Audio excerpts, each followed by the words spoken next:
Doa bersama ini digelar karena bencana alam yang terjadi di sebagian wilayah Indonesia, baik di Sumatera, Aceh, Jawa, Kalimantan, dan Bali.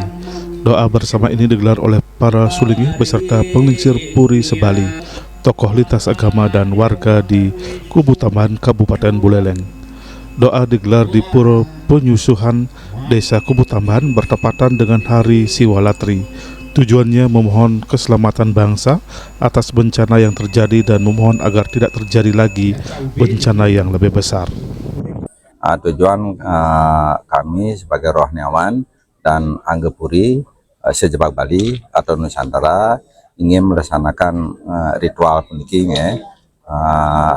Tujuannya ada lain untuk mudah-mudahan dikabulkan sama beliau, Tuhan Yang Maha Kuasa, Desa yang dewasa, memberikan keselamatan kita semua, dan kebetulan hari yang sangat baik, namanya menurut kami di Hindu namanya Siwalatri, dan penugerahan beliau penguasa alam. Di samping Nabi Adanaga, dan kami langsung ritualnya sangat bagi kami sangat luar biasa bagusnya. Soalnya mengadakan langsung upacara namanya Guru Piduka. Nah, itu makanya mungkin tapi ada yang kesalahan kita, tindakan kita atau bicara kita.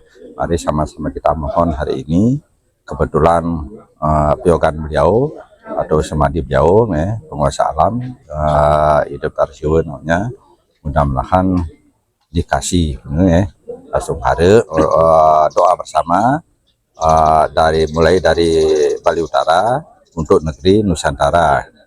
Tujuan kami dan lain adalah untuk mudah-mudahan dikasih kemurahan dan dikasih keselamatan untuk dunia kita, khususnya Indonesia.